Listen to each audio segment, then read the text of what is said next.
Bem-vindos, amigos, aqui é o Café Literário, hoje com uma convidada especial, a professora Samantha Badia, que não é só professora, é professora, psicanalista, atriz, escritora e que veio conversar conosco sobre feminismo e literatura. O Café Literário tem o apoio da livraria Casa Verde, na rua Jurupari 42, pleno coração da Tijuca, aqui na Praça São Espenha. Seja bem-vindo a esse bate-papo.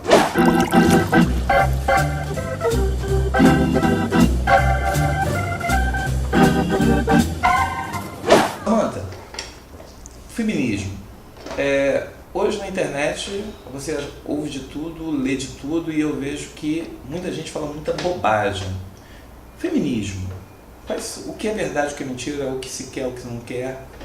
Bom, a grande confusão que existe atualmente é porque as pessoas pegam a ideia de feminismo, o conceito de feminismo e colocam como se fosse o contrário do conceito de machismo. Não é isso.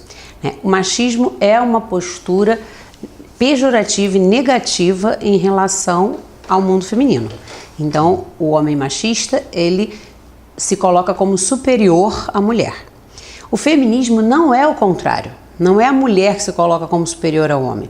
O feminismo, na verdade, é um conceito que traz a igualdade de gêneros, né? O movimento feminista, ele busca que a mulher tenha os mesmos direitos que o homem e deveres também, né? Mas não uma superioridade. E as pessoas confundem muito isso. Há uma ignorância muito grande de homens e mulheres achando que o feminismo tem então que ser um lugar de conflito, quer dizer, então se eu sou feminista, eu coloco o homem abaixo de mim e eu acima dele. Não, não é isso. A vontade do feminismo, na verdade, é um movimento para trazer essa mulher para um lugar de igual a esse homem e não de inferior, como o machismo prega. Você falou em exageros de ambos os lados. Por parte da mulher, quais seriam os exageros que você acha? Assim? Tem até uma expressão que é feminismo, que alguns usam para poder relacionar esse exagero. Você considera isso esse exagero? O exagero, ele se coloca quando você se sente superior. Então, quando você, por exemplo, acha que tem lugares diferenciados desse homem. E muitas vezes acontece, e que tem acontecido bastante na atualidade, de mulheres que se masculinizam, né? Que se colocam num lugar onde elas não querem mais ter as atitudes femininas. Então, não quer cuidar da casa, não quer cuidar dos filhos, quer ter só a busca da carreira e acaba perdendo esse lugar. Então, ela, na verdade, ela troca de lugar, ela vai para o lugar do homem no mundo social, por exemplo, e econômico. E ela abre mão do que é feminino e acaba não trazendo para esse homem esse lugar do feminino também. Porque se a gente quer uma igualdade de direitos e deveres, o que deveria ser bacana? Você trazer esse lugar do feminino para o homem também, para que ele pudesse compartilhar, da mesma forma que ela está compartilhando o mercado de trabalho, ela está compartilhando o voto, está compartilhando a busca na carreira. Esse homem também tem que começar a compartilhar os cuidados com a família, os cuidados com os filhos, para que haja realmente um lugar mais semelhante entre eles. Agora, não é abrir mão do lugar do feminino para entrar no mundo masculino, porque aí a gente tem uma confusão. Quais são os avanços que você enxerga na sociedade, na economia, na política? Como a mulher, você acha que... Quais são os balanços positivos disso tudo, dessa campanha toda feminista? Nós avançamos muito, né? A produção feminina, hoje em tudo, na literatura é maior, né? As mulheres não só votam, mas como são representantes na democracia ou na monarquia, né? As mulheres têm muito mais opinião em relação a tudo. Na economia, quantas e quantas mulheres hoje são até milionárias, né? A gente tem aí mulheres famosas, mulheres guerreiras, mulheres que têm poder e dinheiro, né, que mandam em muitas situações, grandes empresárias, grandes artistas. Então a gente tem um grupo de mulheres aí muito desenvolvida, grandes escritoras, quer dizer, que já estão fazendo história, fora cientistas. Então a mulher entrou no mercado de trabalho e no mercado social com uma força incrível. Se você observar nos cursos, por exemplo, você tem um número de mulheres muito maior do que de homens. Com certeza. Né? A gana de ter ficado tantos séculos sem esse movimento de busca do conhecimento traz para essa mulher hoje muita vontade. Então a mulher ocupa de verdade o mundo social, político e econômico. Claro, a gente está falando de alguns países, né, e de grandes cidades. E, infelizmente, a gente ainda tem um grupo de mulheres muito sofrida em países menos esclarecidos, países extremamente machistas ou ditatoriais, mas que a gente avançou muito, avançou muito.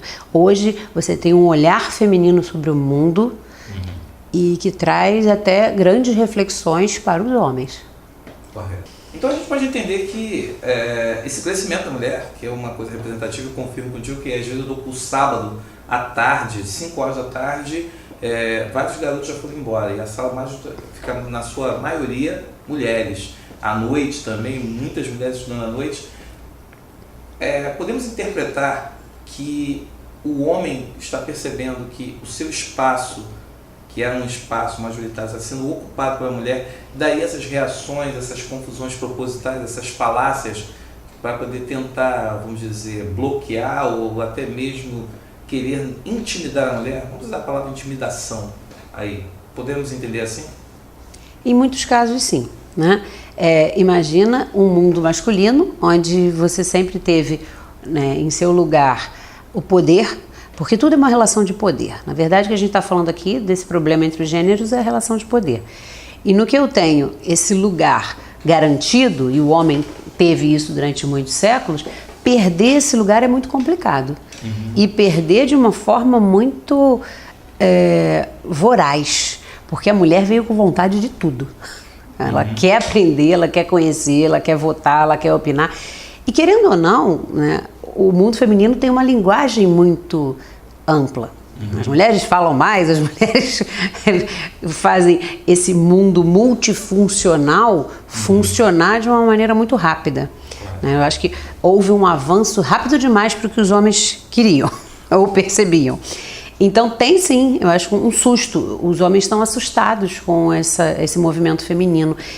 Não deviam, porque na verdade a mulher também tem esse movimento agregador de trazer para ela esse homem também. Mas, claro, que gera competição, em alguns casos, confusão e medo da perda do poder. Nós já temos o poder gestacional, que é um poder, né, simbolicamente muito importante para a procriação. Ainda ter outros poderes é assustador. O mundo masculino está assustado. Mas se a gente tiver um equilíbrio nessas funções, eu acredito que isso não seja necessário. E aqui está o problema, o equilíbrio e poder. Essas duas palavras dentro de uma sociedade de competição, até mesmo porque essa sociedade ela coloca o tempo todo uma competição. É a competição para você entrar no colégio, a competição para entrar na faculdade, a competição no mercado de trabalho. E à medida que se pede direitos iguais e deveres iguais, essa questão do equilíbrio e poder que é o grande problema. Como lidar com isso? E aí, como que a gente enfrenta isso na atualidade? O grande poder da humanidade está justamente em perceber-se um grupo. Pena que as pessoas não estão percebendo isso. Né? Quanto mais a gente está junto, mais a gente tem capacidade de trazer novidades, de trazer luz, como a gente diz espiritualmente, para todos. O poder, ele só pode ser útil quando ele é dividido, quando ele é partilhado. Quando o poder é só meu, esse movimento egoísta isola alguém ou isola muitos. E isso com certeza vai virar opressão. Então, o que existe é uma confusão entre o poder individualista e o poder do grupo.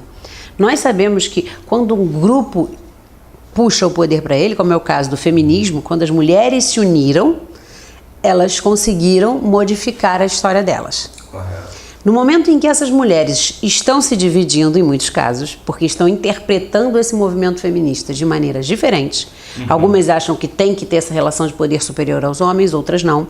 Essa divisão já é um desequilíbrio no poder. O que o ser humano deveria perceber e até observar ao longo da história da humanidade é que O grande poder está quando ele agrega. Correto. Quando a gente partilha o poder. Então, por que não partilhar o poder entre homem e mulher? Como humanidade e não como gêneros que competem. E a literatura, eu acho assim, muita gente gosta de falar de Clarice Lispector. E eu gosto da Clarice, porque a Clarice, eu sempre brinco com as alunas dizendo, eu acho que toda mulher deveria ler Clarice Lispector. Aí umas falam assim, poxa, mas a Clarice é chata. Eu falei assim, poxa, você falando isso, poxa, você está dando munição para os homens ficarem falando. Pô, leia Clarice com um olhar feminino, de uma mulher que mergulha na alma feminina e procura enxergar isso daí. Mas muita gente fala de Clarice, você mesma é escritora, tem vários livros. Eu queria saber um pouco como que você aborda o feminismo dentro das suas obras, ou o feminino, vamos assim dizer, o feminino nas suas obras.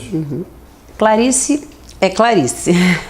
Eu concordo plenamente. Eu penso que Clarice tem idade para se ler. Eu li Clarice aos 14 anos, não entendi quase nada. Aos 30, eu percebi que ela era a mulher da minha vida. Então, assim, Clarice é profunda demais para moças muito jovens. Então, eu penso que a Clarice ela vai entrando na nossa vida à medida que a gente experiencia o feminino em diversos aspectos. À medida que uma mulher cresce e evolui, ela também experimenta o feminino diferente. Então, a profundidade de Clarice fala de uma mulher num lugar muito completo, muito amplo. Uma mulher que experimenta a sua sexualidade, que experimenta o outro, que experimenta a maternidade. Então, não é para qualquer idade mesmo. Por isso que a pessoa às vezes não consegue experienciar Clarice. Como eu trabalho feminino nas minhas obras? Primeiro, sendo eu, né? Como escritora, escrevendo a partir do meu olhar e sem me preocupar muito com o julgamento de quem está me lendo. Apesar de que quando você escreve, você faz muito caminho do olhar do outro. É natural. Você gosta de apresentar. Eu costumo dizer que as palavras apaixonam, mas a gente tem que aprender a usá-las, né? Cada palavra que você usa, ela deve ter o cuidado de uma mãe. Né? Uma mãe não vai cuidar de um filho de qualquer maneira. Ela vai usar o movimento adequado. A mesma coisa, eu penso que a escrita ela é muito feminina. E eu trago para você um autor masculino, homem, né? Machado de Assis, que tem um olhar feminino em alguns personagens que é fantástico. Então, o escritor também transita nesse lugar. Não tem que ter medo, como Chico Buarque. Chico Buarque transita no universo feminino que muitas vezes eu penso, meu Deus, ele é mais mulher do que eu. Isso é incrível. Então, quando a gente escreve, esse lugar do escritor, de poder transitar entre os gêneros sem medo, é fantástico. O meu último livro, por exemplo, que é de contos, eu faço esse exercício porque eu tenho olhar feminino em alguns contos e olhar masculino em outros. E é muito bom estar livre para transitar entre os gêneros. Acho que isso é bacana. Insistindo aí um pouquinho com a Clarice. A Clarice vai cair no vestibular da UERJ, no segundo exame de qualificação. E A Hora da Estrela é o livro que será exigido.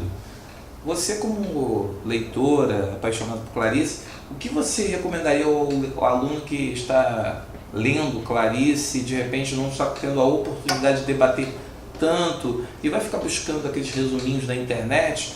O que você aconselharia sobre essa questão? Como você é uma escritora, psicanalista, o que você recomendaria para o aluno ele ter uma visão mais crítica, ou que ele deve ter assim, a sensibilidade, vamos usar a palavra sensibilidade, para poder compreender melhor a obra dela?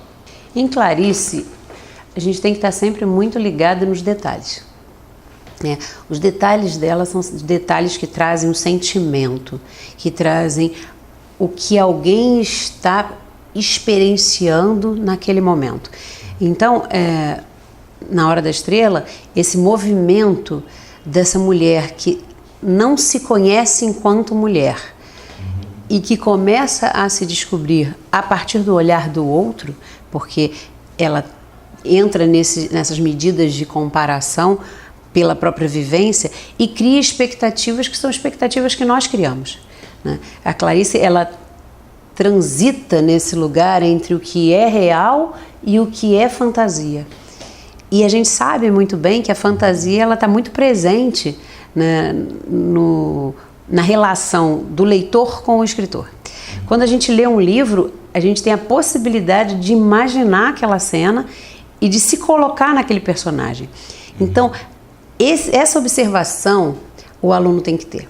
Como ele, aluno, se percebe naquela história. Porque esse movimento também da Clarice de provocar na gente uma crítica, um repúdio, um asco, e o aluno julga muito o que lê, né? É interessante que ele perceba não só o julgamento dele, mas o que provoca dentro dele. Porque esse sentimento que a Clarice provoca no leitor é muito profundo e traz uma crítica muito maior. Porque percebe, nossa, como ela mexe comigo, né? Isso é importante. Bem, aqui, dentro disso tudo, né, falando da Clarice, você falou de Machado. Machado foi uma personagem que é enigmática, uma personagem que é sedutora. Muita gente não leu Dom Casmurro, também para cair no vestibular da UERJ, mas todo mundo gosta de falar de Capitu, Capitolina. E Capitu, com os olhos oblíquos de cigana, dissimulada, são olhos, e aí você fala do olhar, a janela da alma. E aí Capitu é uma personagem que, apesar de não ter uma imagem da Capitu não ter uma fala, ela seduz. E aí vem uma coisa, você estava falando sobre o feminismo, deixar de lado algumas questões que são femininas. E aí entra essa questão da sedução, essa questão do compartilhar, do dividir.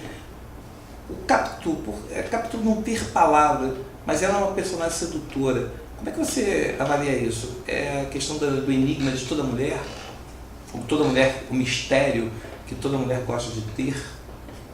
Seria isso? A gente pode complementar com uma colocação freudiana, né? O Freud diz, em determinado momento na sua teoria, que o que quer uma mulher? Nem ele conseguiu descobrir, né? Eu penso que esse universo do mistério traz muito a relação da mulher com a própria vivência física que ela tem, que é uma vivência bastante complexa diante do universo masculino, né? Gerar uma criança e simbolizar isso é algo misterioso, né? A gente observa isso na biologia, na natureza, nos animais e tal. Porém, nós homens, no sentido humanidade, simbolizamos o que sentimos. Não é verdade? Então a gente significa o trazer à vida, e a mulher traz isso na própria natureza dela, porque é a natureza feminina. Então esse mistério vem muito mais dessa relação com a vida do que a gente pensa. E claro que isso vai influenciar na sexualidade dela, porque o movimento sedutor dessa mulher vem em relação, em geral, a esse movimento da própria natureza, que é da procriação.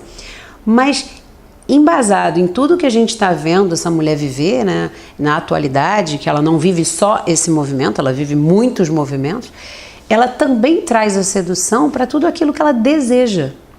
Porque o desejo não vem só daquilo que você quer como resultado, o desejo vem como movimento. Então essa mulher que deseja conhecimento, essa mulher que deseja um lugar no mundo, essa mulher que deseja ter uma fala, ela vai desejar esse mundo que o homem de alguma forma já possui.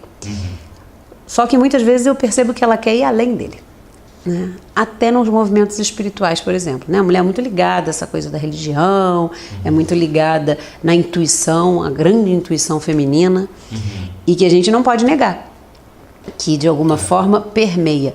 O que a gente tem que tomar cuidado é com um grupo de pessoas que tem trazido para essa mulher esse lugar muito masculinizado e que abre mão dessa intuição, que abre mão desse abarcar para si, desse cuidado.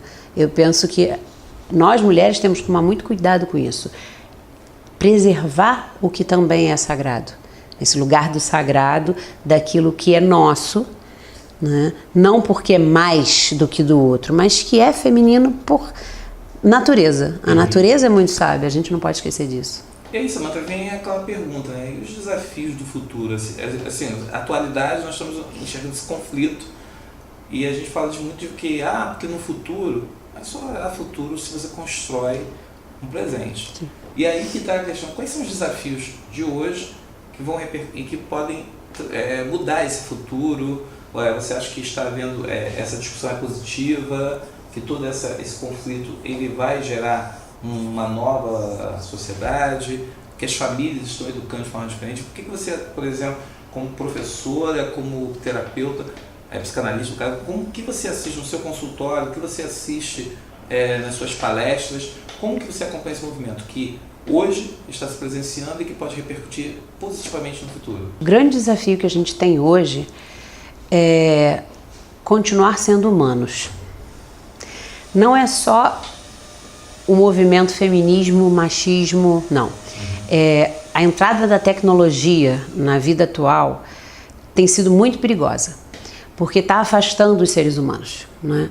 É ótima por um determinado lugar, né? O avanço tecnológico, a comunicação, porém eu percebo que as pessoas estão se isolando cada vez mais. Então eu me comunico no WhatsApp, eu me comunico por e-mail, eu me comunico por videofone, mas eu deixo de me comunicar no contato. Olho a olho, né?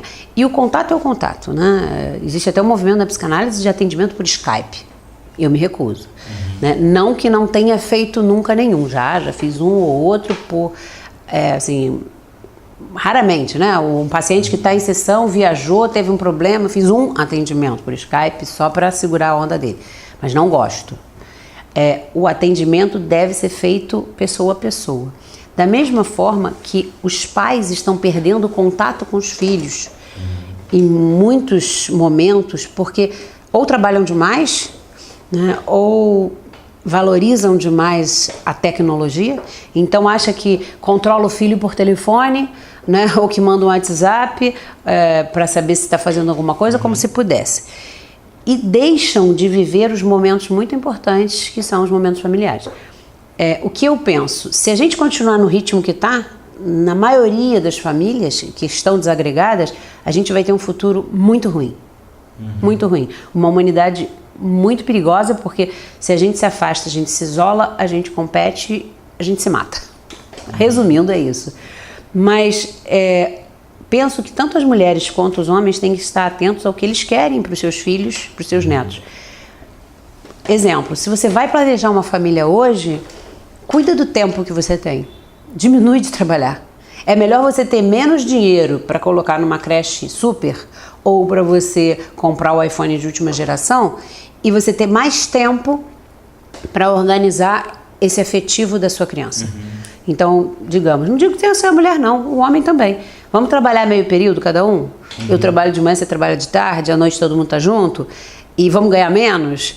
E a gente não precisa ter o carrinho de última geração, a gente não precisa ter babá eletrônica, mas a gente precisa estar junto dessa criança. Existe um período de vida, sei lá, até 10, 15 anos mesmo, que a gente precisa estar atento ao que está acontecendo com esse filho. Correto. Né? Acontecendo isso, a gente vai ter uma geração melhor.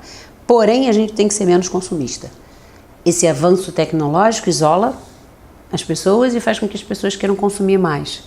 E aí, consumismo, capitalismo... dá no que está dando, guerra. E aí que está, né? A sociedade ela impõe, você falou consumismo, capitalismo, né? E a questão das relações, mas dentro disso, você acha que o processo do próprio feminismo, qual vai ser assim, o que a gente pode esperar? Porque hoje há uma divisão, há vários setores dentro do próprio que você falou. O feminismo ele conseguiu chegar a um estágio, conseguiu uma representatividade, uma certa voz, e ela... hoje há uma divisão, há vários setores, um criticando o outro.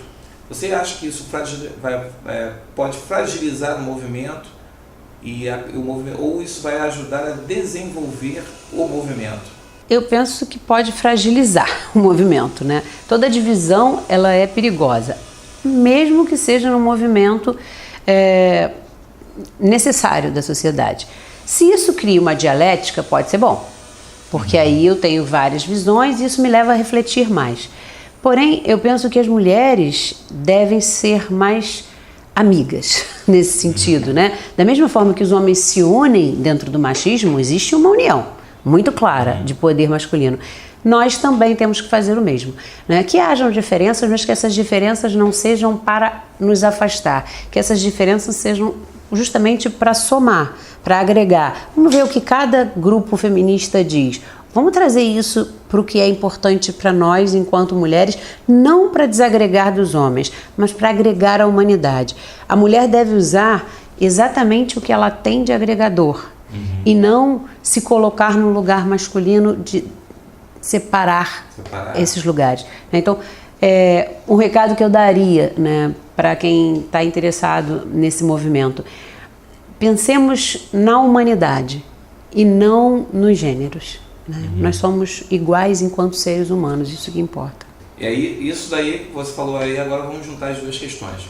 Futuro da formação da família, que você está propondo essa ideia de trabalhar menos, consumir menos, e aí a formação dos filhos em relação a educá-los, vendo que a irmã tem tanto direito quanto eles, estaria envolvido nesse processo, essa questão de a gente só vai melhorar essa relação, essa visão em relação ao feminismo, se as famílias mudarem esse tratamento e começam dentro de casa. Seria isso? Com certeza. Eu penso que isso já acontece, né? A maioria das famílias já trata seus filhos da mesma forma. As meninas podem tanto quanto os meninos, né? Eu penso que talvez os pais devam colocar para os meninos mais funções em casa, para que eles entendam que eles também têm que lavar a louça, que eles também têm que cuidar da casa, porque isso ainda está diferente. É culpa de mãe e pai aí, né? Acho que tem que trazer justamente para o menino as funções que são da família, de cooperação. Agora, que a menina já estuda, que a menina já corre atrás e que os pais já apoiam meninas e meninos nessa busca, acho que isso já está muito, muito semelhante, não vejo separação não. Mas a parte da cooperação por parte dos meninos ainda não é cultural. Bem, esse foi o bate-papo com a Samantha. O assunto é longo, mas o Café Literário é um tempo curto.